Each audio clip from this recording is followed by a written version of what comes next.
What's good, y'all? Welcome back to another episode of Outside the Clutch. I am your host, John. Hopefully, some of you guys have been here before. If not, we're gonna have a good time. So tonight, I have someone that's been a bit of an inspiration for me. I like a lot of the projects that he's working. I like his passion for the industry and a lot of the stuff that he does. If you haven't heard by now, you should know. I mean, that's probably why you're here in the first place. Is Mr. Bob Boo is going to be our guest tonight. While he's getting set up, we're going to talk about some stuff. So if you haven't found out already, if you haven't listened to the last episode, we are now on all major podcast platforms. That means your Apple Podcast, your Amazon Music, Google Podcasts. I'm waiting for the verification, but that should be up this week. Pretty much anything that you want to listen to Outside the Clutch podcast on, you can now go to. I would so much appreciate your support on all that. That's huge for what we're doing. I never really thought that this would get beyond YouTube, and the fact that we're pushing it beyond that and making it not only this visual, but and only audio and be able to push to the masses is amazing. If you do want to support that, there is a link for that down below. We're going to be talking about a lot of different stuff tonight, so hold on to your butts. Before we do that, I just want to give a huge shout out to our sponsors. You guys should know them. Here we go. Here at Outside the Clutch, we're honored to be sponsored by Vivtec. Are you ready for innovation? Tired of the same boring product that's been used for 30 years? Ready to give your reptiles and amphibians the UVB they really deserve? Then look no farther than Vivtec. Their 3-watt LED bulb provide the UV rays your animals have been missing. With 3 bulbs to fit your pet's climate needs for optimal husbandry, plus a dimmable feature, and it's the only bulb with a 2-year warranty in the industry. So what are you waiting for? Go to vivtecproducts.com today. Use code FCLUTCH0322 for 10% off to provide your animals the best care they've ever had. Mr. Bob Boo! I love that. That's a perfect name to hype up like that. It's like a ball python breeder's name, huh? Hell yeah. This is the greatest. So before we get into all of that, can we get some background on you, like you as a person before reptiles came into your life, and like growing up and what the focus was in your life? Yeah. Guys, excuse me if you guys find any food in my teeth. I just got done with dinner. But so it's kind of funny you asked, because earlier this week I went to a show in Nashville, and one of my friends, Holly, told me she's fairly new into the industry. She's like 2 years into the industry. And we took her out to dinner, and we're just sitting at dinner. And she said, "Hey, can we ask you some questions about your background?" I was like, "Yeah, sure, why not?" And she was saying, like, what she heard was that I had started with a $2 million, like, I don't know, it's not a loan because I don't have to pay it back. It was like a $2 million gift from my parents to like invest into ball pythons, and that's how I kind of got like all of this built. And I told her, I was like, and her main concern was that, like, well, most people are not going to make it in this industry because they don't have that, rich parents or something like that. And so I had to explain, I kind of gave her the whole rundown with my background, what I did before reptiles and all that. So I guess I'll give that again today. Before breeding snakes full time, I was working in insurance. And the reason I got into insurance is my degree. When I graduated college, my degree is in psychology and sociology. So the job market is just crap, right? I graduated college in 2011, and I just could not get a job, like anything like paid decent. So I tried a few other things. I played cards for a living for a year. I would travel back and forth and play these poker games in Florida. And so I finally landed this insurance sales gig, which if you guys are familiar with the insurance industry, they just hire pretty much anybody.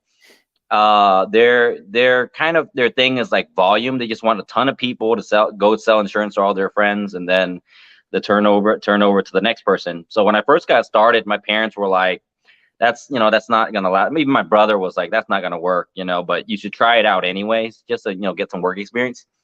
And it turns out I'm really good at sales. I'm really good at selling stuff. So I did insurance from 2012 in 2012 I got promoted to become a supervisor, and then later on a director for an insurance company. And in 2014 and 15, I was making good money doing insurance as a director, and I was pouring all of my money back into snakes. I hatched my first clutch of ball pythons in 2009. So for everybody else like wondering how long I've been doing this and how long it takes to go full time, I did it kind of slow. I bought my first my first investment ball python in 2007. I went to Daytona, the National Reptile Breeders Expo, and I bought a pastel male for $500. So for those of you with the context of how much ball pythons were back then, I bought a pastel male for $500. And the following year, I bought a spider female for $350 cash. I drove to a guy's house in Tampa and I bought a spider female for $350 cash. And the bumblebee was like, when I went to the Daytona show in 2007, the bumblebees were like $1,500, $1,400. And that's something I really wanted to produce. Well, I ended up getting my first clutch in 2009, and then 2010, I produced a lesser bee, which was kind of a big deal. 2011, I made pewter bees and sterlings and all these cool stuff, for back then. It was really cool. Well, in 13, 14, 15, I started stockpiling some animals, and my wife tells this story all the time. When she had first met me, I was breeding and producing animals, but I didn't sell anything. I kept everything. I was just like, oh, it's a female, throw it on the shelf. Literally like pastels, and single gene pastels. I was keeping the females. I kept everything.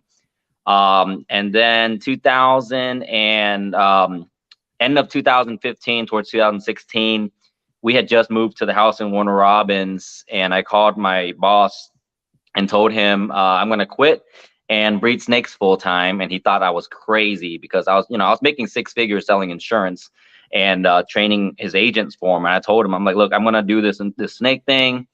I really love it. And he goes, cool, call me in 6 months when you need your job back. We'll save your office. So you can see everybody was pretty confident in the snake thing. And I just knew I could do it. I really thought I could do it because I thought that if I loved it enough, that even if the money, like even if I have to take a pay cut to do it, at least I would enjoy it. And we have been very, very fortunate. The industry has been behind us this whole time. It just seems like things just fall into place when you can. And people tell me all the time how lucky I am and how things just fall into place. And I said, yeah, it really does. When you put in, 50, 60 hours a week, things just kind of fall into place when you work hard enough. Super easy, right? It's so easy when you work hard enough, things just come super easy. And we've been very fortunate, like on a Saturday at 9 o'clock at night, we're sitting down for an interview to gain more traction, to get, to steal some of your followers, really. I'm sure if they're on my channel, hopefully I can bring some new people to you, but more than likely they know you before they know me at this point. But since then we've been going full time since 2016. And it's been a journey, man. We've been upgrading, improving, and we got into this new building in 2020 during COVID. I had a really good friend, Steven Davis, built this snake room for me. It's amazing. It's perfect. However, I've been talking to the wife. We're kind of considering moving and building a bigger building because I'm kind of out of space. I thought this was going to be a lot of space. It's perfect. And I love the way everything's laid out, but I just want a little bit more space. We want a bigger yard. I want to have a field of grass where I can put out some Aldabra tortoises and some emus and stuff like that. So we just want more yard. I have 2 acres now. I would like 10 acres or something like that, so. But that's not that hard to find in Georgia, man. Georgia is wild. Like I'm finding like 6-7 acre homes easily. Yeah, it's a lot of land. Great property. But really, I don't want to keep pushing this because a lot of California guys and Texas guys are moving out here, and they're buying up everything, and property value is going up too high, and it's just not. It makes shopping a little harder. But that's the quickie, introduction. Most definitely, bro. Feel that. So when you decided to take the leap, where were you at? Like how many animals did you have? What did you like? What was your main concern at that time too? Because that's something where you have to decide that it's a big leap of faith on your part. In which I mean, everything you do, you seem to do at full speed, all out, which I applaud. It's hard to do so many things that way, but you definitely push everything in that manner. But Right. what was the So mindset and everything going in there? the one thing is like it's such a drastic change to go because I used to suit and tie every morning. I go into the office at 8 o'clock, and then I'll get out at 4 or 5 o'clock. I go home, do snakes. And so in 2015, 2016, 16 was when I decided I'm going to go full time, apply for all the licensing and everything went full time. The way the push was because so my wife was still in nursing school, so it made it very difficult because she's not making any money. She's in school, so we're like, okay, there's only one income, which is my income. But we had a nest egg that was like kind of a cushion where I was like, if something were to happen, if this really doesn't absolutely just sucks, I can always go back to the insurance job. I was a very good salesman, so I can just always go back to that. But we made a little over $100,000 the year before that in 2015 in snakes, right? So I'm like, if I can make $100,000, 6 figures in snakes, even if 2016 sucked, we have a bad season, whatever, we're still gonna break $75,000-$80,000. And in Georgia, $75,000-$80,000 is good money for the cost of living here, and we would be able to maintain. And she can still go to school. And she graduates the following year. We were going to be good. And one day I came back from a show, a Repticon show, and I did a little over $7,000 at the show.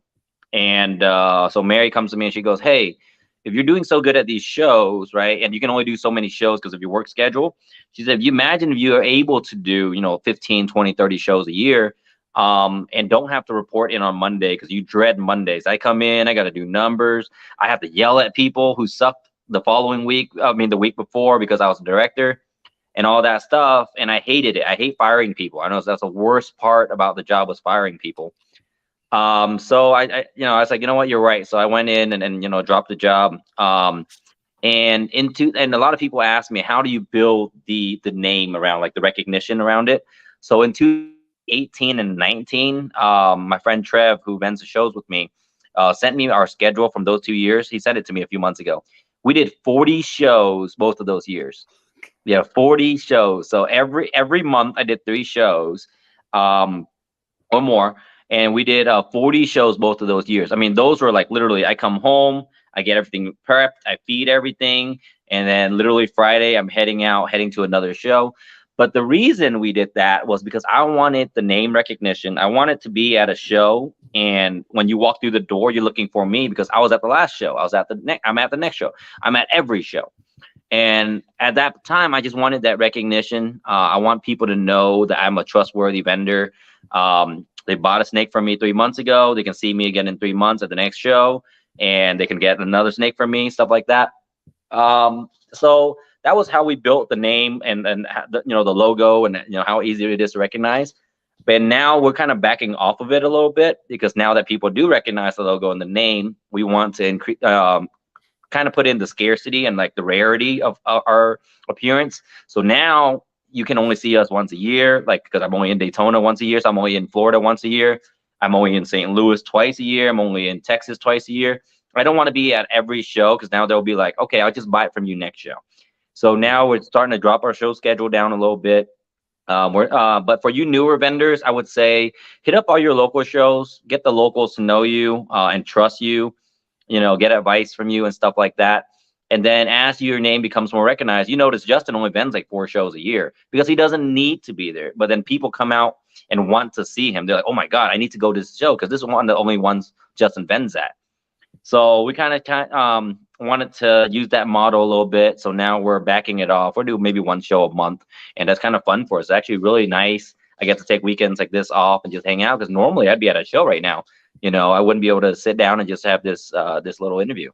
Yeah, I'm not gonna lie. Like when I put the feelers out for this, I was like, man, he's at a show right now. Like $100 says he's gonna be like, oh, I got a show next week. Yeah, right. So I'm off this week. It's really nice. This month's been good. I did a show last weekend. I'm off this week. Next weekend, I'm taking the weekend off so I can go herping. Like literally taking the whole weekend off to go herping. And that's like the best thing. You can schedule things off just to do the things you enjoy. Once you've already put in the year or 2 years of the grind, it all pays off, and you can kind of just back off of it a little bit. And it's been nice to kind of reap those benefits. Oh yeah. What was some of your business plans, so to speak? Like you're very business savvy. You give a lot of advice to everybody. So for those that feel the itch to turn this into full time, like you have, what's some of the plan that you would say to put together? I would say, first of all, take it easy. You notice a lot of people are going, oh, take it kind of slow. You notice a lot of people, like, they bought their first 2 ball pythons 3 months ago, and they're like, well, what if I do this for a living? I was talking to my buddy Chris, who vends with me, and we're like, I met him in 2011 when I first graduated college. We did our first joint project together. We bred a Mojave to his normal. Literally, that was our joint project. And we never in 2011 even thought about we'd ever do this for a living. We were like, man, if we make some Mojaves, we can hold back all the females. And then next year, we'll have these sub-adult Mojaves. And then in 2012, we can have 2013, we can have super Mojaves, stuff like that. We never even imagined doing this for a living. The main reason is I just never thought I was experienced enough. Egg-bound females or umbilical twists or animals not eating. I didn't know a lot of that stuff, but now I'm seeing a lot of people rush into it. And I said, give it a few years. You don't even know if you enjoy this yet. Honestly, you might hate ball pythons. 6 months later, you might think ball pythons are so stupid. I don't even know why people even get into it. You might not even enjoy the species itself before you enjoy the business. And then you might go to a USARK auction and think, man, these guys are nuts, because those auctions get pretty wild. Like someone just paid $3,000 for an inflatable penis. Like why and that might not be your speed. So I say take it slow, kind of build your inventory up, build up your fleet. I see a lot of people just say, hey, how many breeder females you got? I'd be like, like what do you have for sale? And I'm just like, it's not very good stuff. And they're like, we want it. As long as it has ovaries, they want it because they just want eggs. And I understand that, you get in, you have the itch to cut or the itch to hatch stuff because everyone's hatching stuff. Social media has made the world of ball python smaller, right? So because everyone knows what everyone else is doing, because as soon as you hatch something, you want to show it off. Right. But take your time. I think take your time and enjoy the process. Enjoy the learning curve. Boy, I will tell you right now, when I had to assist feed my first animal, I don't know, 10 years ago, I called 20 different people, man. I said, man, this snake hasn't eaten in a month. It hatched, a few weeks ago, and it still hasn't eaten. I called everybody, and I was just freaking out. But, I couldn't even imagine having to do that. And you got a show event next week because you just signed up for it, and you've only been doing this for 6 months, So just slow it down a little bit, take your time, enjoy the process. But that doesn't mean you can't, also make a few bucks in the process. You don't have to go full time, but you can still make a few bucks in the process. Hey, I talked to a guy, Patrick. He makes good money doing this, and he still has a day job. He still you get to enjoy this on your downtime, after your 9 to 5. Go back to your 9 to 5 and come home and just de-stress by coming in here and enjoying the process. So I tell people that's the biggest takeaway I've had about this is just like enjoy the process, enjoy the species, enjoy the mutations. And just recognize that this could be a hobby or it could be a full-time gig for you if you are that person. This is not meant for everybody. You know that. We've seen people 100%. Come and go. It's not meant for everybody. But if you are that person and this really drives you and you're really passionate about ball pythons and reptiles as an industry and as a hobby, then, go for it. I've done it, and I'm probably one of the least likely to do it back then, 10 years ago when I first started.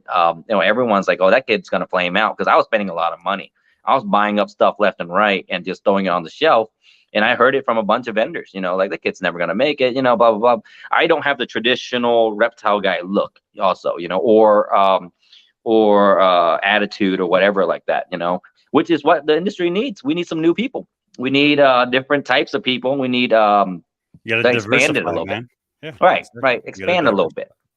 And that's one of the things, like, I think it's almost like a drug for us at this point. A lot of people will see it and they're like, oh, well, he could do it, so what means I can't do it? Or he's successful, so I'm going to be successful no matter what. They don't see behind the curtain. They don't see the 50, 60, 80 hours that you put into everything you do. Like, they Right. just see, oh, there's this picture. This dude just put out $1 million this year in inventory. And if you talk to consultants, like I've been doing because I just graduated from business school, so the whole thing, when they were talking about, they were like, okay, you got to set up your business plan and you got to do this and you got to do that. So all of that for my business is set up, whether I want to keep it at hobby level or I want to push it up to full time. Right.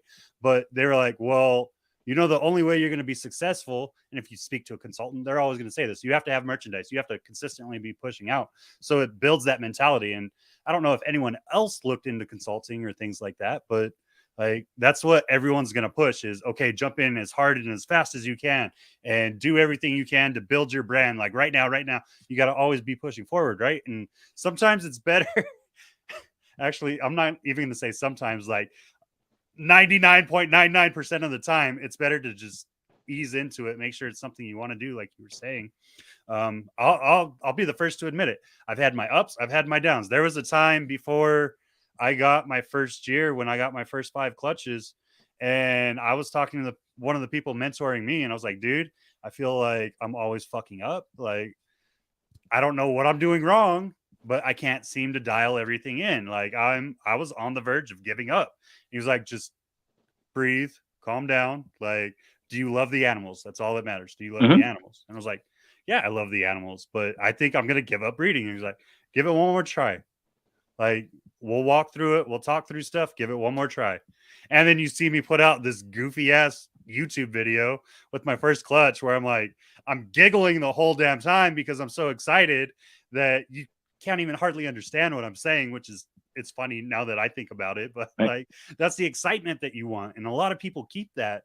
And as long as you're doing it for the love, you're going to keep that excitement, even though it doesn't always portray in your videos or things like that. Like, you've been doing this for a long time, and so like when you're talking about stuff, you're fluid and you go through your speech very methodically, right? But you could still hear the undertone of excitement about everything that you're doing, and that's one of the things that I really enjoy about your content and like what you do and Do when you're you talking at think shows. do you think you would still keep ball pythons if there was no money? Absolutely no Yeah, money in it. Yep. yeah. So I I asked a lot of people that, like, would you keep ball pythons or reptiles over in general if there was no money involved, no strings involved? And if you tell me no, this ain't the industry for you. You know what I'm Yeah, for sure. saying? Like I was losing my ass in 2013 to 15. I don't make any money because I kept everything. Right. I wanted to hoard every animal I produced because they're all, everything is cool. Everything I was hatching was cool to me. So I just wanted to keep everything, And if I think asking somebody this the other day, like, if you won the lottery, would you still continue to breed ball pythons? And my answer was, I wouldn't breed to this capacity.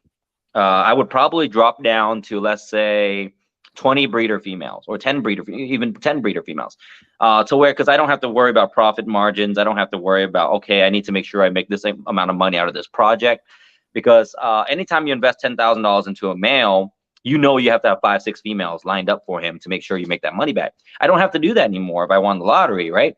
But I would still want to see what it produces. I want the process, dude. I'm a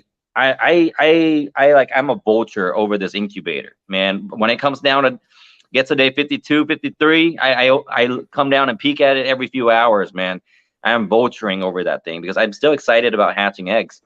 So I think when it comes to like the people, will stay in the industry, even if there's no money in it, if they break even every year and they still do it, though, that's what the industry is for those people.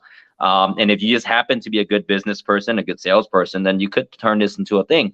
But I know a lot of friends that don't make any money doing this. They just hatch 10, 15 clutches a year. They break even. They get some upgrades. They can make a little bit of money on the side, a few $1,000, and it's fun for them. And I think that's where the majority of the industry needs to be at. There'll be a few guys that make great money, right?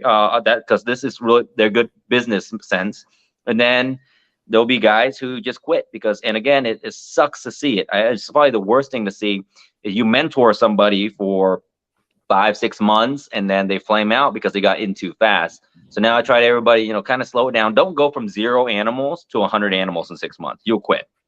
It makes you quit so fast. That's probably the fastest thing that makes people quit. They go from 0 to 100 because they're used to just coming down and cleaning their pet snake's cage.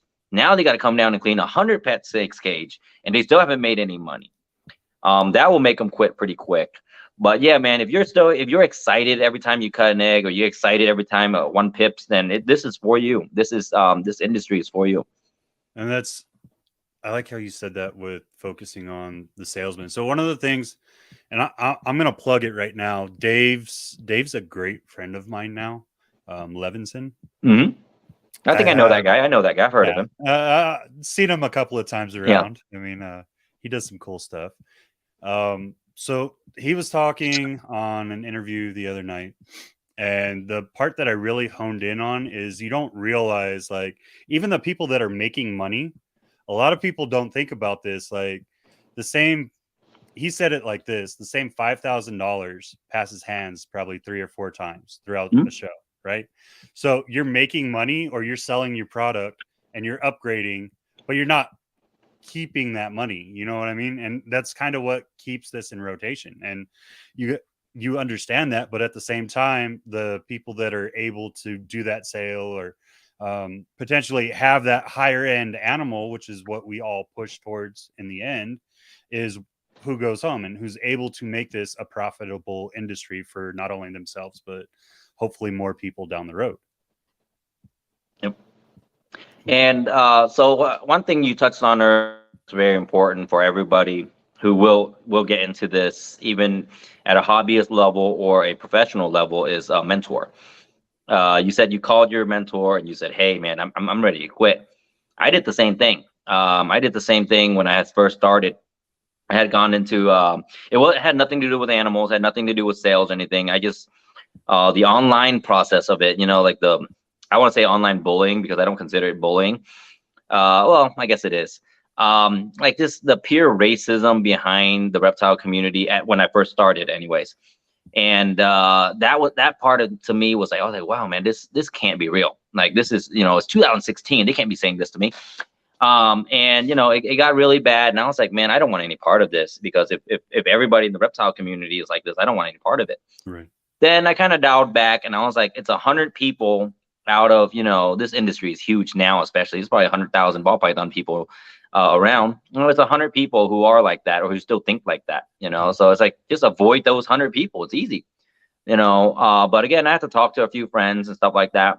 And I was very lucky when I first started. I had very good mentors, Eugene Bassett and Albie Scholl, Frank Monroe. These guys, you know, like these guys have been breeding for a long time. You know, I got a chance to talk to them. They teach me how to set up eggs. You know, just going through, you know, some of the trials and, you know, with the stuff with the babies and stuff. I went through all the methods. If you've got a method of how to hatch an egg, I've tried it, and I figured out what I like the best, and now I use it. You know, I've suspended eggs. I've used diffusers. I've used perlite, vermiculite, cocoa, all of it. And you talk to enough guys, there's 1,000 different ways to hatch a ball python egg. There's 1,000 ways to get a ball python to breed. You know, so it's just figure out the right way for you, and find you a good mentor, and just kind of treat them right, and they'll kind of string you along and teach you all their methods until it's time for you to mentor someone else. Absolutely. And I think it's something we harp on, man. Like we try to get it through to the new people, and I'm guilty of it myself, you know. Like you get to a certain point and you're like, okay, I understand this, but once you run into that problem, that's not necessarily your first thought is, let me go back to my mentor, because this guy's probably dealt with this 100 freaking times in the time that he's been doing it, right? But that pride kicks in, and you got to kind of be like, all right, quit stroking your damn ego. Just take a second. Like, do you want to do this? Do you not? Like, mentorship at any level is huge. You can't just pretend like you know it all. Like, there's people that have been in this industry 20 years, and there's still stuff that they haven't seen.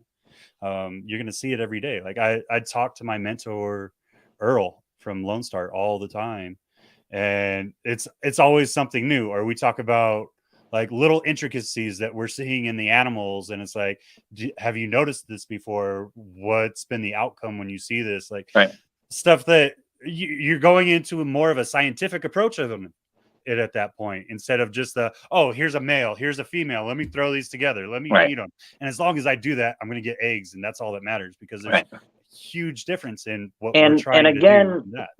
You have to be able to adapt and learn constantly, and don't lie to yourself. Because just because someone says I've been doing this for 20 years doesn't mean they've been doing it right for 20 years. That just means they did it for 20 years. They could have been doing it in the least efficient way possible. There's always there's 1,000 ways of doing something, and there's only a few truly most efficient right ways of doing it.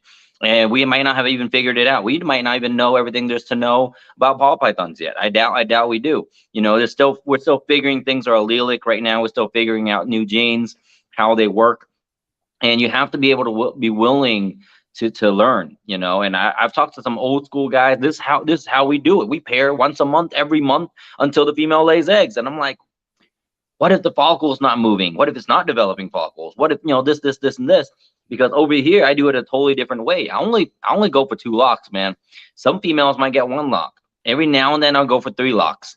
And I feel that in my experience, that's the most efficient way for me to do it, right? Until someone comes out with data and goes, hey, we're getting an 88% fertility rate if we do it this way. Okay, present me that data.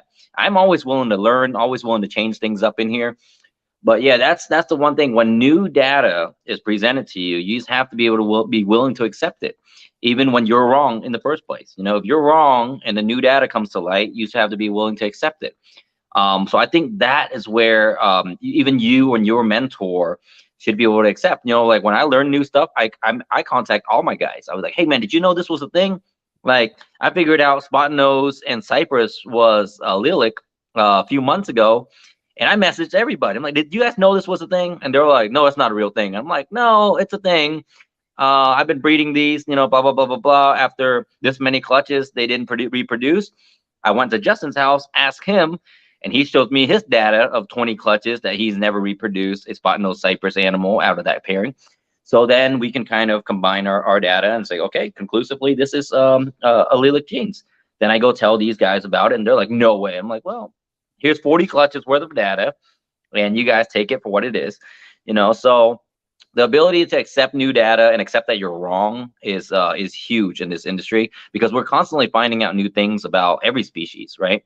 Now that we've kept them longer in better conditions, like your sponsor, right, with those lights.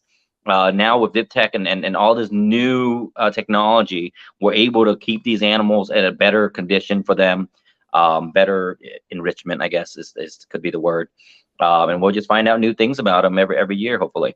Well, it's just like, that's one of the reasons I went with Vivtec. One, before I even approached Ryan and Erica about sponsorship, I used their products for at least 7 months. Right. Like I was one of the first people when they first unveiled to grab a bulb. I've used it on my bearded dragon ever since. It'll never have anything else for UVB on or UVA on it, right? But I came in funny, we were talking about 20 years. I came in 20 years ago, but I didn't do it I didn't do a breeding thing.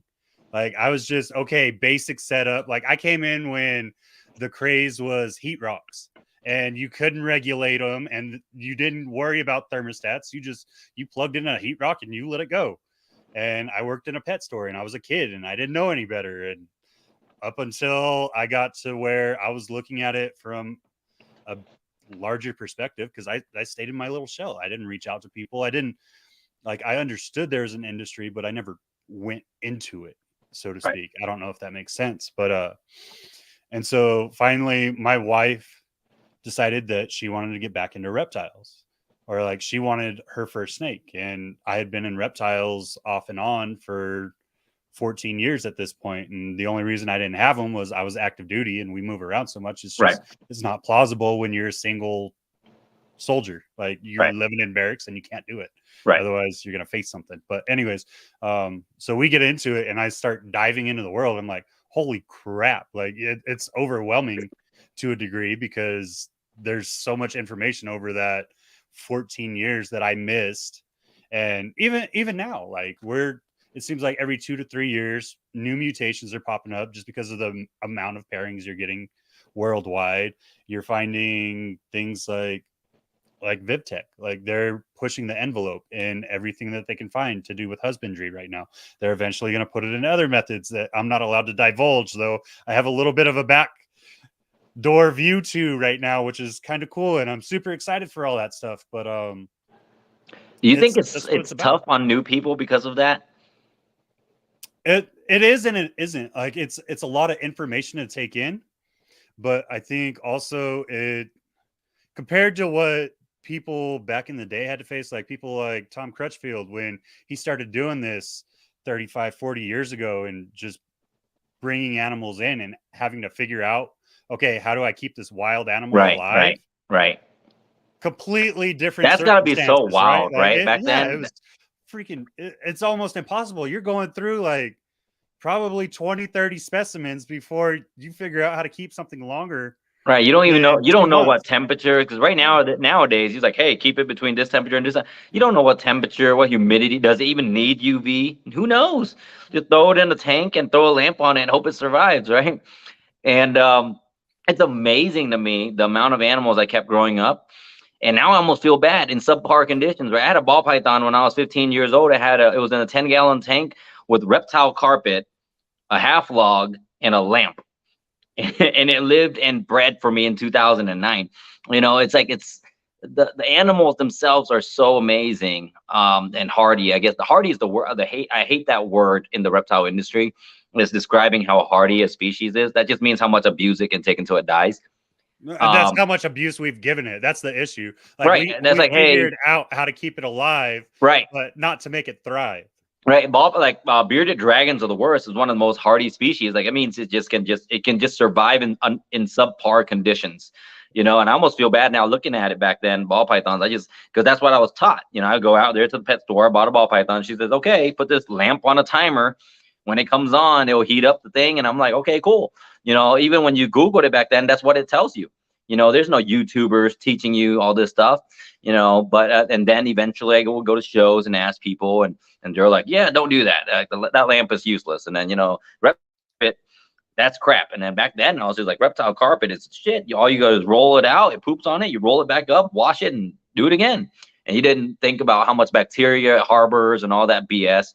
But somehow she managed to lay eggs in 2009. But then by 2009, I already built my first rack and my first rodent rack and all that in the garage. So it's funny we say that. Going into that, that's another thing that we have to take into consideration. Like this is an argument that I have with a lot of people, and it's not that I'm trying to set up an argument. Like I'm super OCD from my military days, right? Like everything needs to look a certain way. If it gets dirty, it has to be cleaned immediately. Like I lose my shit, so to speak. And I'm trying to be better of it because I have kids as well. But like with the animals, if I don't watch out, I can actually sometimes get to the point where I am over sanitizing them. And I have to be cautious of that. You don't realize that like these guys need a certain amount of bacteria to thrive. And that's not saying be a lazy ass and don't clean your animals and things like that. But I'm saying like I was at that point. Like I was using 10% bleach mixture for a while because that's what you use in a hospital. I was like, as long as I let it dry and everything's good, the animal's not going to be affected. The fumes aren't going to be there. There's not going to be an issue. But then I started looking into it and I was like, man, that's like, I'm literally killing everything within the little ecosystem that I'm creating for them. And now what if I do go to a reptile show and I walk by someone with an RI or some shit and that gets on my clothes and now I come home and now it's going to be 10 times worse because they have no immune system at all and things of that nature. And it's like the equivalent of people raising kids in a bubble, right? Yeah. The kids have never drank out of a a faucet before, never drank out of a water hose. Like, dude, when I was growing up, you turn on the water hose and you sip it. They've never eat dirt before. Like, my God, I've seen some of these parents were like, oh, your hands are dirty. I'm like, I don't care, dude. I'm gonna eat anyways. Like, I don't care. I'm eating in my snake room right now. But a little OCD goes a long way in the reptile industry. I think guys who are OCD becomes the best breeders because you keep your snake room immaculate, which is very important in the reptile world, in my opinion. Look at this. Like right now, I think this room is pretty dirty because of this pile of tubs right behind me right here. It's like 20 tubs that need to be washed. But a little OCD goes a long way in a reptile community, man. But and there's a lot of guys where I wish they were OCD because I've seen some facilities, man, in my day. I've seen some that definitely need some of that 10% bleach. Oh, I mean, I've been into some where you don't even have to make it within their room. You can smell it when you walk in the front I'm like, door. I'm not eating anything you offer me if it comes out of I'm not taking anything home. I'll look at your animals all day. I'm right. gonna burn my clothes when I go home. Right. But, I'm not sexing your snake for you. No, I'm not touching it.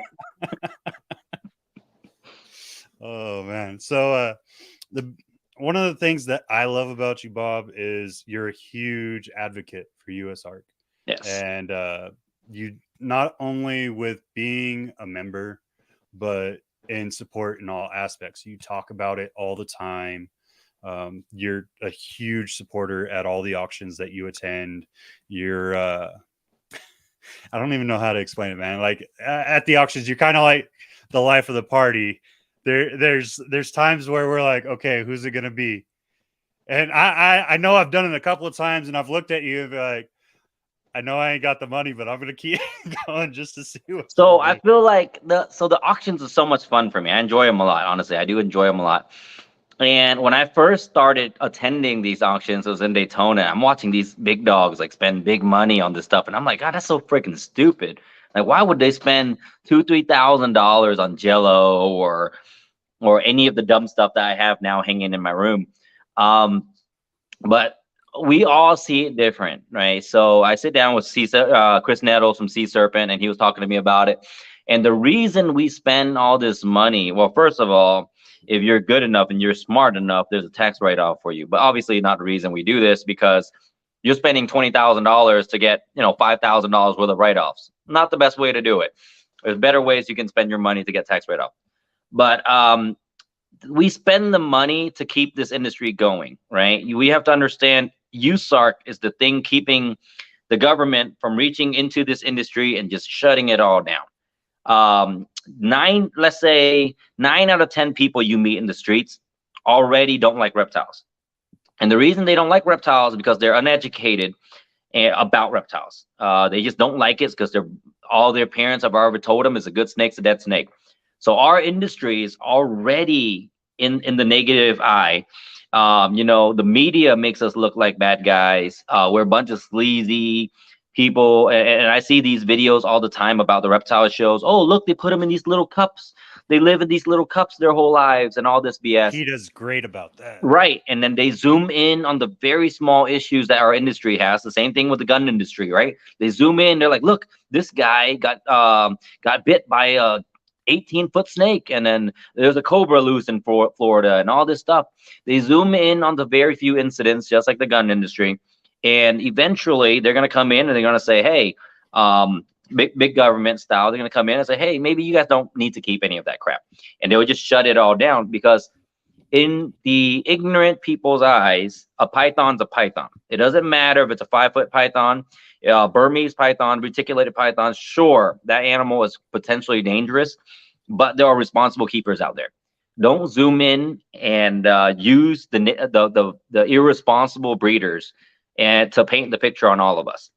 That's what USARK stands for, right? USARK is going to stand up and say, hey, there are those of us out here passionate and first of all, a lot of us depend on this, our livelihood, but 100%. It goes wider than that, right? Because now they're just reaching into our rights as Americans to keep pets. Because what's next, right? They'll try to take away worms, ticks, anacondas, Let me see. So you got worms, ticks, Rock anacondas, pythons. It was tegus, a big fight. iguanas, stuff like that, right? But then what qualifies as a dangerous reptile, right? So they're like, obviously a berm or retic can get over 18 feet, 20 feet at 200 pounds. Yes, you can argue those are dangerous reptiles. But then the fear mongering begins and they say, well, a boa constrictor can get 12 feet. And between me and you, 12 foot, yeah, that's a big snake. But then at what point are you going to say, okay, that's not a big snake anymore? Is it 9 foot? Is it 6 foot?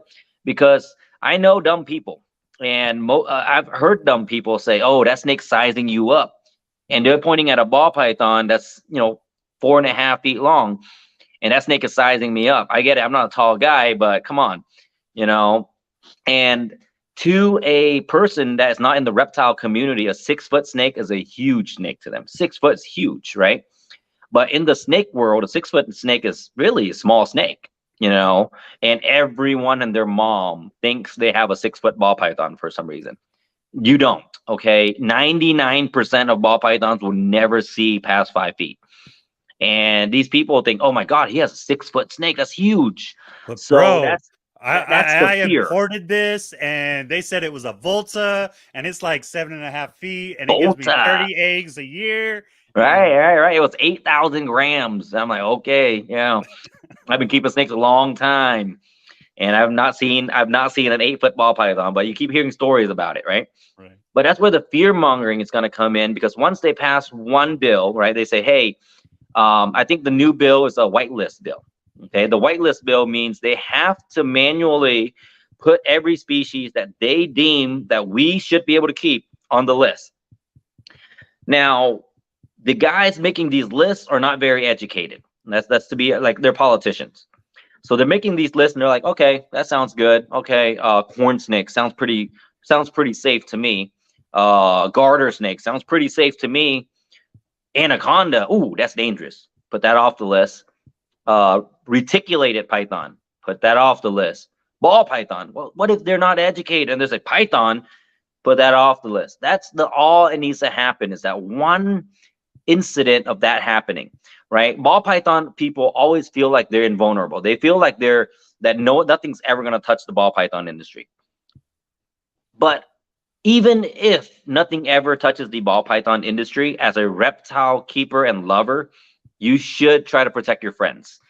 Some of my best friends breed reticulated pythons and Burmese pythons. And they're passionate about it. My friend Matt Bowers, he doesn't do this for a living. He just breeds a few clutches because he loves the species. But I would hate for one day to him not be able to do that because the irresponsible keepers out there, and they put it on the list, even though he's one of the most responsible berm keepers out there. He only breeds 2 clutches a year because he sources and he goes through and he vets everyone he sells to. And I would hate for one day for him to wake up and they say, hey, you can't keep these anymore, even though he's in 12 years. So that's why we donate, and that's even though ball pythons aren't on the chopping block. We're still going to constantly donate money because we make a great living doing this as it is. I sell a ball python for $3,000. I can afford to put a few bucks back from that sale to donate to a organization that keeps this business going. And I see a lot of these guys. I go to shows, and all of a sudden, auction time comes, they disappear on me. Anytime that USARK group walks around asking for donations, they disappear on me. I'm watching you. well, So I mean, I was biased about it, right? Like especially at the beginning of this year, just because I've tried to do as much as I can. Like obviously financially I can only do so much, right? I'm not I'm not really that well off, though I'm not hurting. So I help where I can. But I like to do events, or I like to at least donate at every auction. Like I tell my wife every show we're putting a minimum of $300 towards every auction. right, that's And great. that's just my thing, right? And I make sure I have my membership. And the big thing that I always argued, especially at the beginning of this year, and I've heard a couple of counter arguments, and I understand it. And I'm not saying that it's swayed, but I've become more. I'm not even going to say compassionate. just more understanding of other people's perspectives, right? Um, not everyone believes that they should have to, especially if they're donating extra.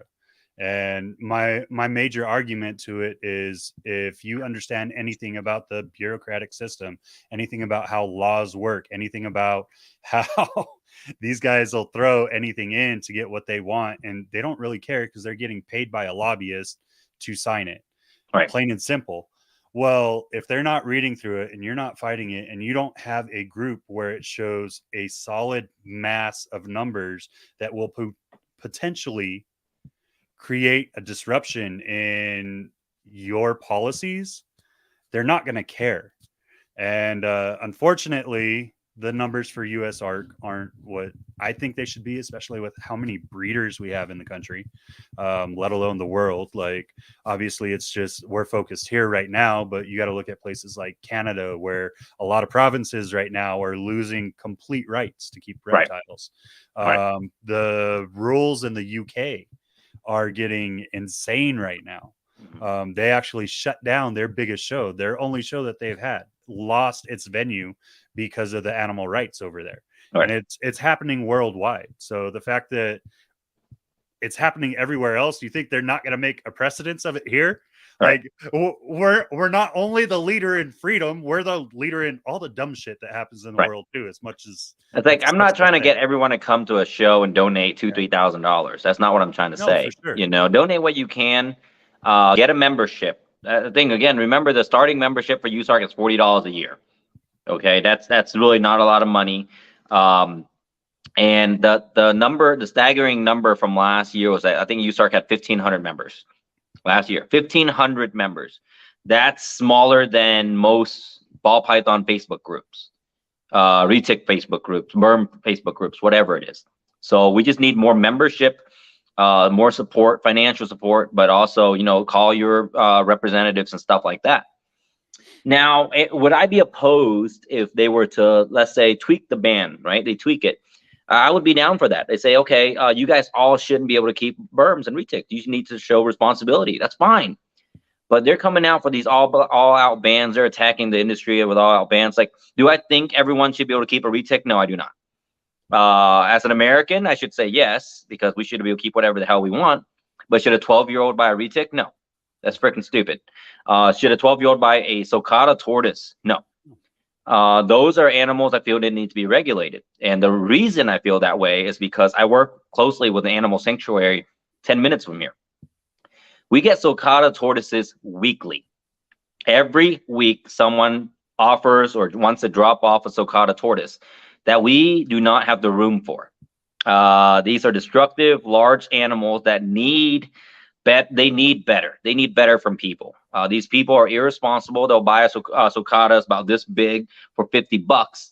You know, 3 years later, it's running through their drywall. You know, so do we need regulations for these? Of course we do. You know why? The regulations is not because the government needs to control us or blah blah blah. I really don't give a crap about that. These animals deserve better. The amount of retics, the amount of sulcatas, the amount of berms, tegus, now monitors that get dropped off at the sanctuary, they drop like this is how crappy it is, dude. They drop them off in the morning before the gates open in a box and leave. And we see that all the time. And all we can do is take them in and try to get them to good health and adopt them out. But how many people are willing to adopt a 180-pound sulcata, you know, or a 12-foot berm that is angry, or a 12-foot retic that bites every time you open a cage? Right. You know, so I am for regulation of certain species. I'm anti-banning of any species, just because there are responsible keepers out there, and they're like, well, we shouldn't have to get a permit. You know what? If you're a responsible keeper and you love the species, you will go and get the permit. The permit all in my most friends places aren't even hard. Like, right. I think even in Florida, the class 3, but again, Florida's trying to just go for the all-out ban. Can you blame Florida? It's tough to, but then again, the argument on the other side is that berms only travel so far north in Florida. Remember, I go herping every few months down there. We know how far we can catch a berm. We know how far north we can go to before we don't see any more berms. And I've seen an 18-foot berm in the wilds of Florida. That was last year. This time last year, I saw an 18-foot berm in Florida, wild one. But they only stay in like 3 counties in Florida. So the rest of the counties, should they be punished because 3 counties is running rampant with berms and ticks and no ticks, never seen a retic. But iguanas and tegus, they're like, oh, iguanas is a problem down here. I'm like, look, that's a permanent problem. You're not going to get rid of them iguanas, okay? They're just mass producing down there. Yeah, they're just there, but they're only traveling so far north. So yeah, if you want to ban them as pets in those counties, sure, do that if you wanted to, or just force people to register them. If you have a berm, you should register it, or you have a retic, you should register it, just like we do venomous. If you have a venomous reptile, you should register it. Why should we do that? Well, if you have a cobra, your neighbor should have the right to know, because how many times have we seen a cobra get loose in the neighborhood? Those people should know that's your cobra, and you should be responsible for anyone's death or injury. That's manslaughter. 100%. So if you own a cobra, your neighbor has the right to know, just like anything else. But anyways, I told you I go on these I got you, bro. I understand it. Like, so unfortunately in Texas it's super easy. Oh yeah. You have no class 3. So for me to keep my retics, I do have to have a permit. That permit consists of me walking to my local sporting goods shop and getting a herping license. Right. That's it. No inspection, no nothing. No, there's no permits here at all. Exactly. There's no, like, if I can buy a berm or retic, there's no permits in Georgia at all. 0. And I understand a lot of people that look beyond it, but like I could tell you at this point, my largest retic is about 10 feet right now. Mm-hmm. And a youngin. She's young. She's a baby. She's I've had her since she's had probably 2 meals in her. So she knows me. I know how to work her. And even then, there's times where she gets a little fidgety. Mm-hmm. And I unfortunately have some disabilities from my time in the military. And it becomes difficult with her at 10 feet to handle by myself. And I can't handle her with my wife because my wife is super tiny. The poor girl, she can't deal with that strength. So I have to have one of my friends that I used to work with, who's about the same size as me. It was like, hey, you see this? I need you to do this. And I've essentially turned him into a reptile keeper without him knowing he was going to be a reptile keeper. But that's how it goes. But it's such an easy process in most states. And even with venomous, because I worked venomous for a little while, and then kids figured out kid locks, and I was like, okay, it's time for those to go. And again, it doesn't have to be anything. It doesn't have to be anything extreme. Like each state can just regulate it however they regulate. It might require a certain amount of hours in training for venomous, which I feel is necessary. But like for a berm or retic, just register it. That way, people are talking about, oh, these animals are all being released. Like that's how the media wants to play it out, right? Oh, these people are just releasing all their pets. Look, man, ain't nobody releasing $1,000 retic they bought at Repticon. Okay, they'll throw that on Facebook Marketplace for $300 before they do that. So but again, if an animal is being released, it's a pet, scan it and boom, chip it, boom, you know exactly who released it. Then we can go back, and if you're punishable by the state, you're probably not going to release these animals because you registered it when you bought it. So I think that's a good way of regulating it, but that's beside the point. Anyways, join USARK, donate your money. And it's so much fun, man. The auctions are so much fun. We have a blast every time. Me, Josh, Jackie, the whole crew. We go out there and just drink. I mean, every auction starts off with like 20 bottles of liquor. I think it still feels like that, and Jello shots. And everybody just has a good time. So if you haven't been to a USARK auction, like a major one, Tinley, Arlington, Daytona, those auctions get a little wild. If you have children, leave them in the room. But I mean, because Potter gets a little wild. He gets a little wild here. And, After he gets the second or third drink in, you don't know. Yeah, you never know what he's gonna say. He means well. And again, all of it is to raise money. 100% of it is to raise more money for USARK. It's for the good of the community. So can't blame them. Hell yeah. So I can't believe we've already gone an hour. Holy crap. Yeah, we've been yapping for an hour. Hell yeah, I appreciate it. So let's dive into it. Obviously, the people are here for you, your projects, what you're doing. I am going to plug just one more thing for USARK. For those that don't know, or those that have missed it, we are sponsored by Vivtec. So all of my sales until the Arlington show in September through Vivtec, through the sponsorship, all of that money will be donated to USARK during the Arlington auction. So if you guys are looking for any products through Vivtec, whether it be snake bags, the bulbs, the sensors, anything they have right now, I do have a code. I'll have it posted down below. Check that out. Go get your products. Whatever comes to me goes directly back to USARK. Hell yeah. So Bob, you have an insane amount of projects.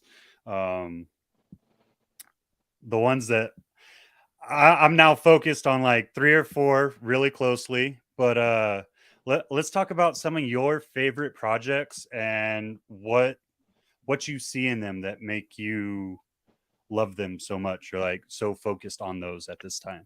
So the main one that everyone's asked me about is Voodoo. The project's named after my last name, Bob Vu.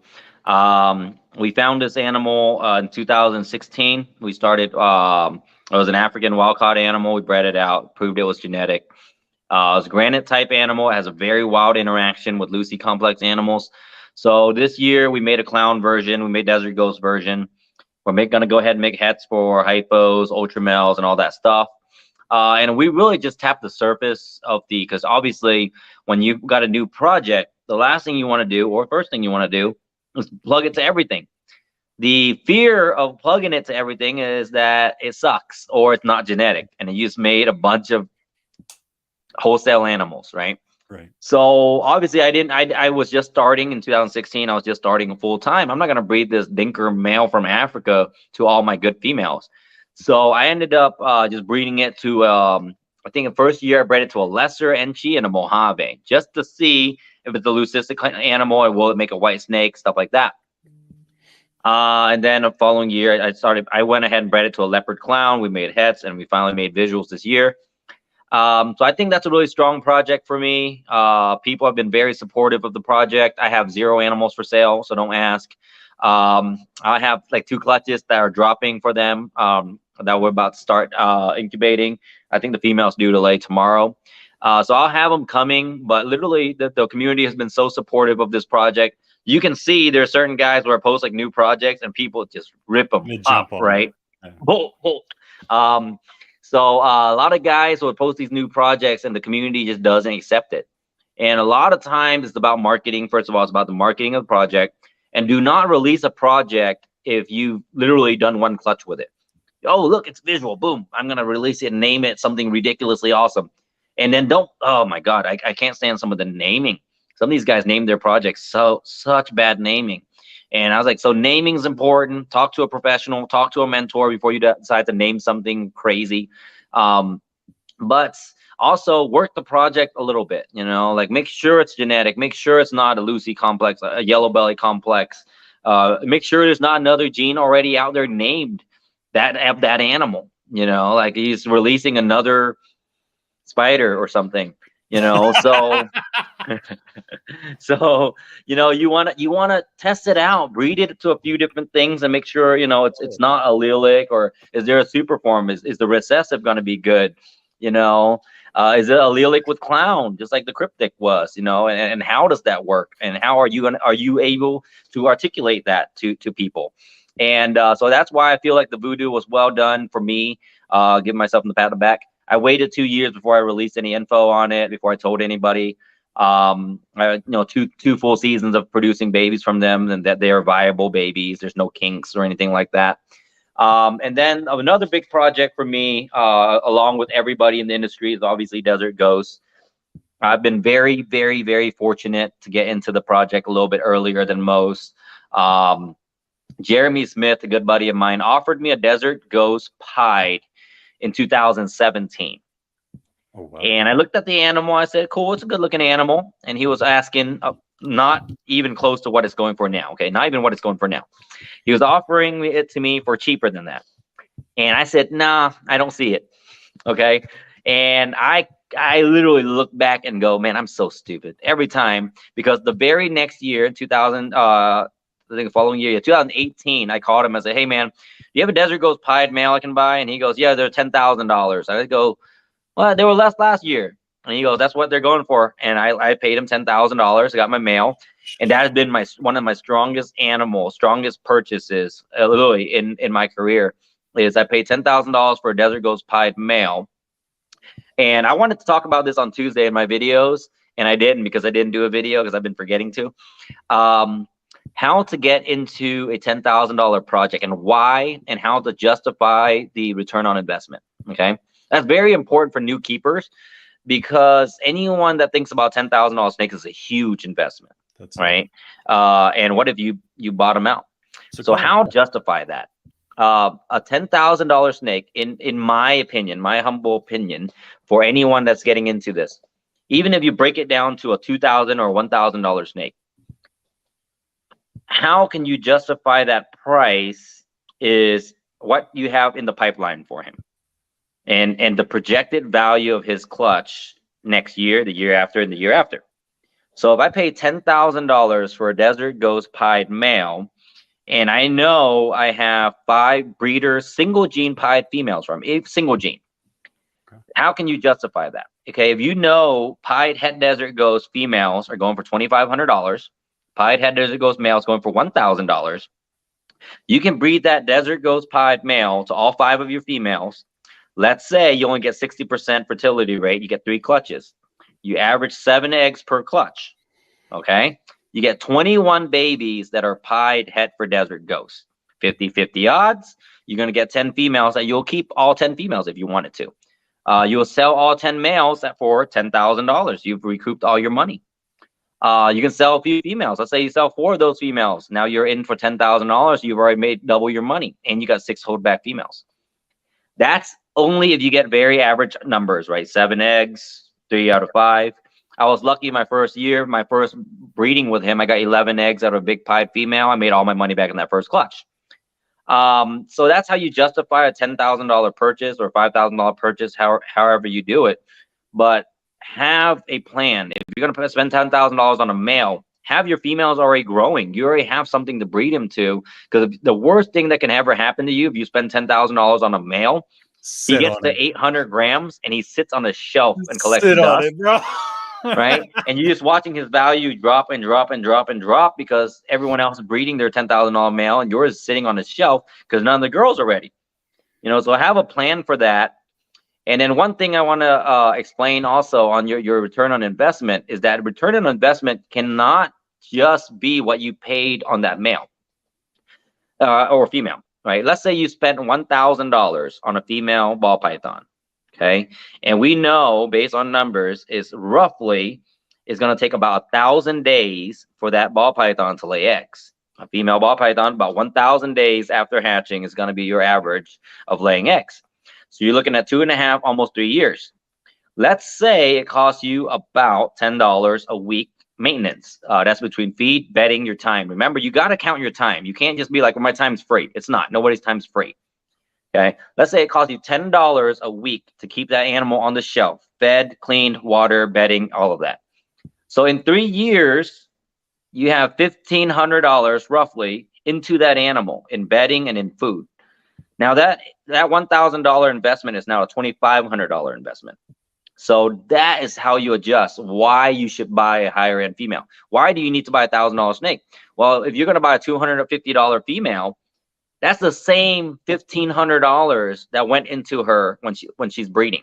You spend $250 on a female. 3 years later, you have $1,750 into that snake to make a clutch. Or you can spend $1,000 and then have $2,500 into a snake to produce a clutch, which you'll make 5 times the amount of money on, or 4 times the amount of money on. So that's something people have to start getting used to in a business sense. If you're a hobbyist, it honestly does not matter, because at the end of the day, if you break even, you're doing good because you're a hobbyist, you know.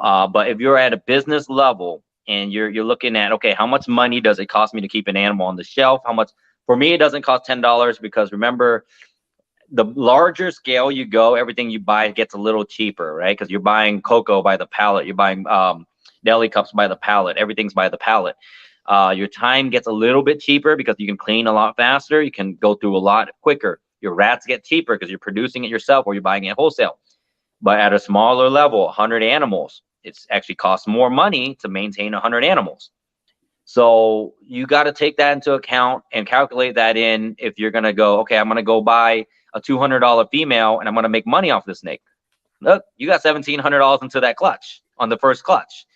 After every clutch from then on, the cost goes down a little bit every year because you got multiple clutches out of her. But that's the reason why you should invest in a higher priced animal. If you're doing this for a business, you should go ahead and invest. If you're going to invest, you know what your bottom line costs, about $1,500 for 3 years. You know, if you buy a $3,000 animal, now your cost is $4,500, but you're going to get a $20,000 clutch out of it. It's totally different numbers if you're going to get a $500 clutch out of an animal that costs $250, right? Everyone that gets buys a $250 snake, and they're like, but I made $1,000 off that clutch.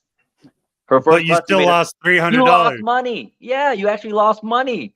You know, people don't realize that though. Like they just look at the bottom line of what they see as right. What they put out initially. Right. You paid $250 and you made $1,000 off the clutch.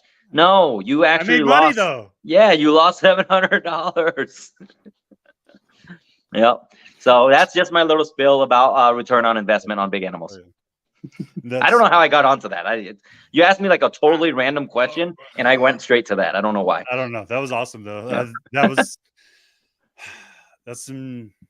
Oh, you asked me about projects that most people needed to hear. Yeah. You asked me about projects. It's kind of weird. Oh, so one more thing about projects. ROI. Yeah. So one thing about projects, right? I think the ball python is going to become very niche. It's going to become very. Let's say I'm breeding recessive to recessive. Pied to clown. Now you got combo squared, and then you breed a third recessive in there. Now you got possibility cubed, and all of a sudden you got all these numbers. You're gonna look for a clown pied het hypo. I don't have that project. All my clown pieds are heteroxanthics, and all of a sudden my market has went from clown pieds, which is like 10,000 people, but now clown pied xanthics only like 200 people. So I think that's the fear of a lot of people in the market. However, if you have that fear, then don't worry. Just breed the snakes that you like to look at. Then you're 100% okay with holding them all back. Bro, then you just end up like me. I'm there, right? Like I'm super small. I don't even have that many animals. But the way I want to work each project, I've now looked at. Okay, these are the dual recessives that I need to put together to create my quads. These are the quads that I need to put together to create my, what is it? Hex? Hex is 6. I don't even know. That's going too far. Yeah, that's a little far, man. Your odds are like 1 out of like 5,000 or something ridiculous. I mean, but that's the point that it's going to go to, because at some point, the way we're working it right now, we're not ever going to see that in our lifetime. But well, maybe. Well, maybe your lifetime, maybe not. Bro, I'm freaking old. I'm old to be getting into this hobby this way, but I'm good with it. This is for my kids, so that's all I care about. I enjoy it. They seem to enjoy it, and if it goes and they take it over and it's something they carry on throughout their lifetime. You know, Sean Bradley warned me of this years ago when I first got into the industry. He goes, eventually we're going to have a show called, a ball python show, and on the table, nothing's labeled. You just put, this is the pairing, and this is how much money I want for the snake, and you buy it as whatever you think it is. It's gray, right? I bred a 6-gene animal to a 3-gene animal. The babies are gray. I want $600 for it. Like, you just pay based on whatever you think it is, based on your expertise. I don't think it'll get to that point, because we've been lucky that the guys leading the industry are able to maintain the beauty of the snakes with 3 and 2-3 gene animals, right? Because we're able to mix new stuff. I mean, sunsets have barely been touched, right? I haven't even seen an xanthic sunset. That's a 2-gene animal we haven't even seen yet. So monsoons, sunset, all these new genes are coming out. We're able to make cool combos with 2-3 gene animals. Confusions. I think I've seen maybe be in the double digits hypo confusions that's been produced. Confusion clowns, confusion pies. It's very few of each of those combos. So I think we're just still scratching that surface on these animals. However, in my kid's lifetime, when after I've retired doing this, good luck IDing some of this stuff, man. Right. Sorry for those kids in about 10 years. Good luck IDing some of the clutches, because right now I'm having a difficult time IDing stuff that people send me. They'll just pair like some of the most ridiculous pairing, and they'll be like, "Hey, can you help me ID this?" And I'm like, I actually haven't done that pairing myself. I haven't even tried that. So it's tough because everyone new can buy a 3-gene animal and breed it to a 4-gene animal. That's the beauty of this industry. When I was first getting in, pastels were $500. You're breeding a 1-gene to a 1-gene.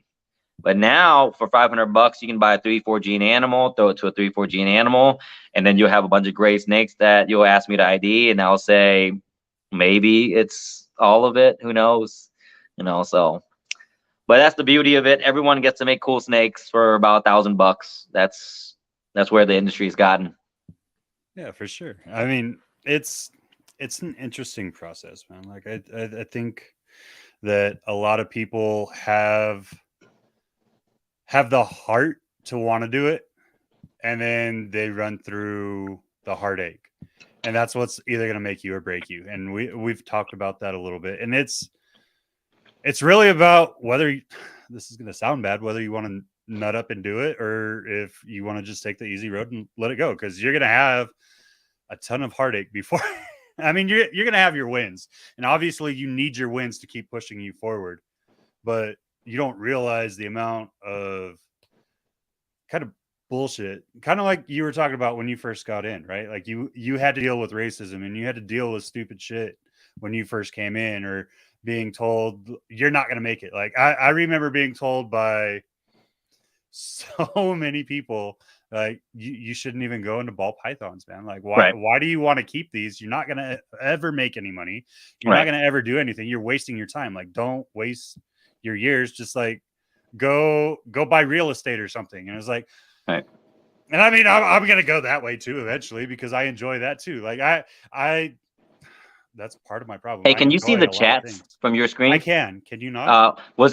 Can you tell me who just said earlier, like good stuff or something? Good info? That was Mr. Gundy. Right. Oh my God. Yeah. Low. We have one of the living legends here. Yeah, I'm super happy. I was trying not to break you out of your speech. Well, I saw it pop up, and I'm like, that can't be real, right? Yeah, I got super happy. I saw that pop up. I'm like, that's not real. I screenshot it one time. He commented on one of my animals. Hey, Brian, big fan. But he commented on one of my animals on Instagram, and I screenshotted it and I posted it on Facebook. I was like so starstruck by it, because I used to watch all of his videos. I watched like every video he posted back then, like just like trying to learn stuff back then. So that's kind of awesome. But trying to piggyback on what you're saying, like really the crowd that you get in with or your mentor really determines a lot of how far you're going to go in this, right? Because the BOA guys and the retic guys really hate us. I mean, they don't really hate us, but they really bully us a little bit, right? I see a lot of like, oh, those aren't even real snakes. Like real men keep retics and stuff like that. So I've gotten a lot of that crap when I first started, like, oh, why even get in ball pythons? BOA guys always think they're cooler than us, because they are. But, but again, we're in it for the genetic diversity. Ball pythons just, again, gives you a better base, a better platform for the mutation mix.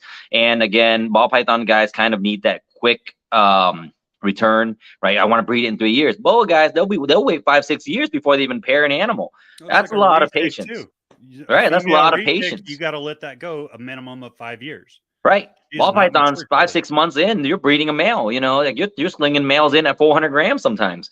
So ball python guys a little bit different. That ain't no. I've heard horror stories of like 250 to 300 grams, and like, hey, it was producing sperm. I would never. I was only throwing it to one female, so it's all good. Oh, I killed it. I need another one. Well, what the did you think? His peens fell off at 250 grams. Right. Oh, he got squashed because the female was 4,000 grams. Yeah, I've heard all the horror stories. But yeah, I think the crowd that you get in with, I feel like the ball python game is a little bit cliquey, which I think is fine. It's great, because when people say it's cliquey, that means you just have a lot of support, right?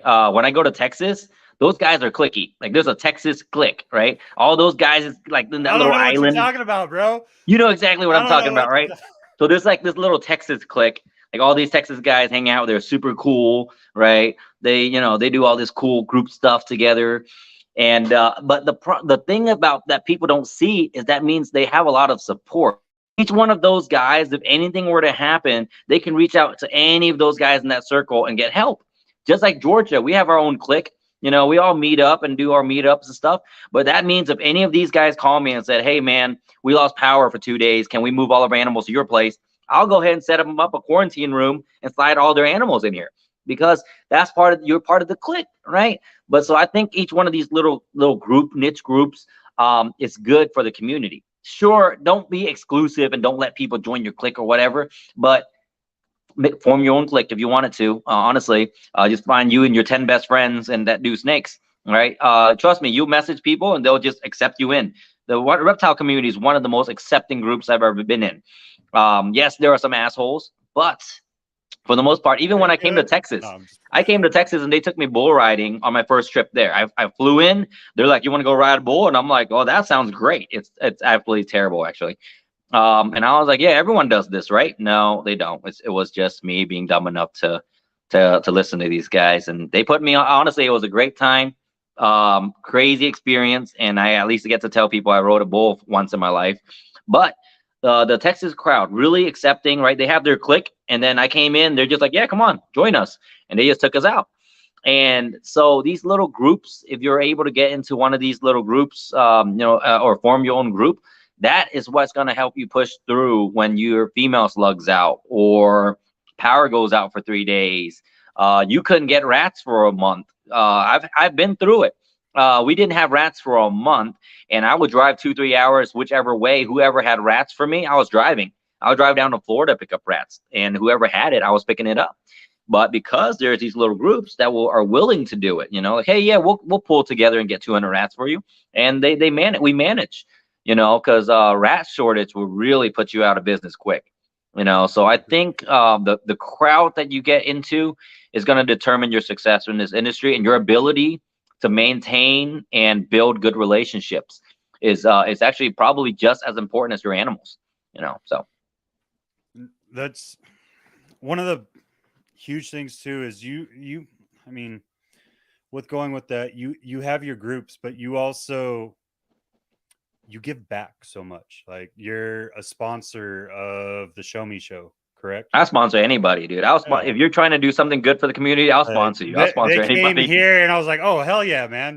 That's cool." Like so we finally have a local show here. Like I'm not gonna lie, I was a little bitter for a while. Like all the good shows I have to drive 10 plus hours to get to. Right. And with kids, it's not the most fun drive. Right. But you do it. You do what you got to do, right? We do have a couple of other shows that are within like 5 or 6 hours, but they're super clicky, and there's a lot of hots, and my kids are still super young and don't understand. Hey, don't put your, even if you say it multiple times, they want to point at the snake. I'm just not comfortable going to those shows because of that, right? And so we finally have one here. It does carry hots, so my kids don't get to go to that show, but I've got to work with Mickey really close, and we're working to develop it here locally. It's something I've thoroughly freaking enjoyed lately. It's actually become one of my, I don't even know how to say it, like pet projects. Is okay, how big can I grow this before I finally leave El Paso? Because there hasn't been a show here until he came last December for over 10 years. And right, building the local community is important, right? That's where no matter where you're at. And unfortunately for some of our members is like, they don't have a good local community. If you're in a Hobunk town somewhere that's not major, you're probably not getting a good show. But if you're willing to drive within 2-3 hours, there's a show somewhere within 2-3 hours of you most of the time. But honestly, the excitement is being saved for the big shows, right? Everyone looks forward to Arlington, St. Louis, and I like that. I like that everyone just kind of saves all their money and all their excitement for these auctions and their big shows. That's what we're going to end up doing is just hit these big shows up and make it big, make it major. I don't know if you heard, but some of our extracurricular activities after the shows, we try to save it all up, and when we see our friends, me and Josh finally get together, we try to do something big and just go out and have a good time. We Dude, the freaking yeah, you work the hard all arrows, day. dude. I was in the same hallway. I heard you guys running up and down the hallway at the last Arlington Oh, with the you should arrows. have just came out and been like, all Yep. right, I'm coming. Just jump in the van. Next time, honestly, just come out and jump in I the gotta van keep and Mama happy. Like yeah. I gotta keep Mama happy at the Oh yeah, shows. I guess it's not quite PG-13. What we Good Christian family over here. Yeah. No, we just go and have a good time. Nothing crazy, too crazy happens. Like every now and then we lost Kendall for like 5 hours one time. It's okay. A cougar returned him. Someone just returned him to us and just said, "Hey, here's your Kendall back." And we're like, "All right, cool. We found him." So we have a good time. No, but like literally, the sponsorships and all of that, man. We've been put in a good position. We've been put in a good place, financially and in the community, status, I guess, whatever people want to call it, popularity or whatever. Where if our sponsorship helps out somebody that's starting up, I'm always willing to help. I'll sponsor anybody thinks they can do this and is willing to help the community. What you say with Mickey. He's trying to set shows in areas that don't have shows before. He raised a ton of money for USARK annually with the door and the auctions. So he's willing to help USARK, and that's all I want to do. So I'm willing to sponsor anybody that wants to help out the industry. Because I can't do it all myself, but I'm willing to put my name on it if you're doing the right thing for it. And I've been lucky that every project we've done to raise money, like last year we did a project to raise money for Toys for Tots. Everybody just kind of send me their money. We raised over $7,500, I think, for Toys for Tots. We raised $10,000 for Australia when the fire was happening, and then people just come together, man. When you see tragedy or whatever, people come together. When that Texas thing happened, Josh Lumberg, Josh Yackey Lumberg was he messaged me and he said, "Hey, do you want to do something for the group?" And I said, "Hey, we're not even from there, but hell, if we can raise money just based on our name, let's do it." And we managed to raise $30,000 for Texas, and just by really, it takes 10 minutes of my day to type up something. It doesn't take much. People think we sit there all day on Facebook, which I mean I do, but it only takes 10 minutes to raise some money for some of these causes. So why wouldn't I do that? And I wish everybody in the community could see it and come together, and we'd be a whole lot stronger if we did. That's one of the things I love about the ball python community too. It's like as much as we get shit on by everybody at times, We get a lot of and shit. like Yeah. as much as we shit on each other at times, Yeah. like even, and I'll say it, like you guys, I'm not perfect. I have picked on Bob just because it's Bob, and I'm an easy target. well, we're getting a better relationship, and that's how I actually give a fuck about Right. you is I pick on you. And I was like, man, what is that? Like your seventh, eighth plate today? I mean, I've been burning through it. Yeah. Small. And like I'll throw punches every now and then, just to. I mean, it is what it is, right? You pick on the people you care about, right? Honestly, I feel like if you don't say anything to me at all, I feel like I'm like, what's up with this guy, And I feel like people who do come up to my table and at least joke a little bit, I know at least you like me. So exactly, bro. That's what I love about it. But like I got sidetracked. I got all excited. So even though we get shit on, that's the thing you can always count on the ball python community to do is we always come together regardless of what the cause is, who it's with. Like there's times where you support causes you might not necessarily like the person, but they went through a bad situation, and we don't wish ill on anyone in this industry. Like we come together and we deal with it, whether it be cancer, whether it be deaths in the family, or with Texas, like so many people lost their full collections. With JT a couple of years back, he lost his full collection to a fire when he was on the road to a reptile show. Like there's just so many things that happen. And like even with me last year, like I worked my butt off to create a rodent collection so that I could finally expand. And I've become one of the major rodent distributors here. But last summer, I didn't have the ability to keep an AC. was the issue. And I thought everything was set up for it. I did everything right. I looked into getting mini splits and things like that. Didn't happen because the breaker and the wiring wasn't set up right. So I lost literally all my rodents after I built probably 8-9 racks full of rodents, and to lose everything in one day, like within an hour, it was just like freaking insane. I had to drive 4 hours right after Chris recovered from losing all his from the freeze. He's like, just come here from Snakenstein. He let me come into his home while he was in the middle of moving, mind you. Like, dude has a great heart. He's like, here, get yourself set up, let me know what you need, and he's always there to help. And that's the thing that I love, one, about the Texas people, but the ball python people in a whole. We always come together, we always help each other any way we can. And you don't really see that in every avenue. Like, you're fortunate enough to have really good people in different niches within reptiles that all kind of have the same mindset. But within ball pythons, you're always going to see that, I think, as long as we keep pushing that mindset, I think you're going to continue to see it. I don't want to say we bully people into it, but we a little bit, right? Like, I feel like last year we kind of did with USARK. Like, we're like, hey, if you're not a USARK member, you're kind of a douchebag. Well, and it did go from what'd you say? I think it was like 15 to 7,000. Yeah, like it went from like, hey, 1,500 to 7,000 in a year. All right, so we pushed that pretty hard. I went to Daytona and I gave us a small speech about it. Like, look, man, we got 1,500 members. There's like 10,000 Vivtec keeper members on Facebook. So I know we need at least 10,000 members. And I feel like, I don't want to say we're bully people into it, but like, we set expectations for it. You know, like, we expect you to step up when a catastrophic event happens. We expect the community to come together. And because we set those expectations, people just do it.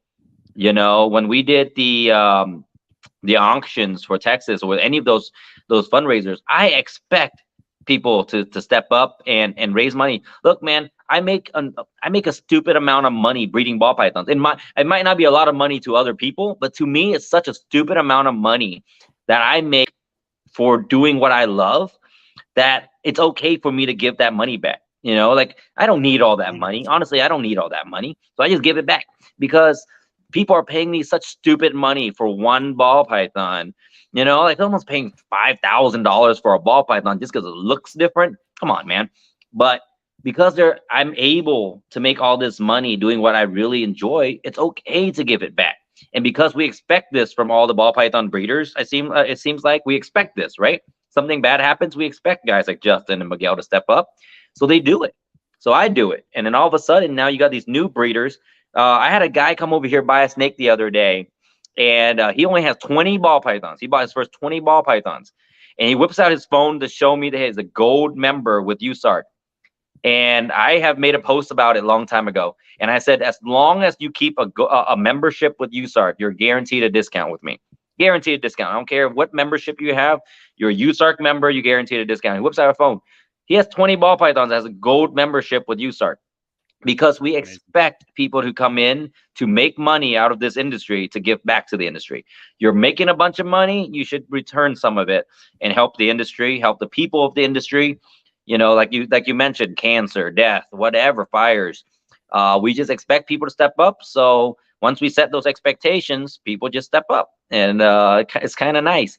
But speaking of expectations, my wife expects me up in there now that it's 10:30. I was about to say you the same thing. My wife's like, we need to put the kids to bed. Hey, we can resume this another time, man. I got so much to say about reptiles. We round 2. We were going to talk about projects. We talked about the voodoo. Yeah, and we circled back to USARK. Yeah, we talked about voodoo, and I went off like on a tangent about like ROI, so that was kind of bad.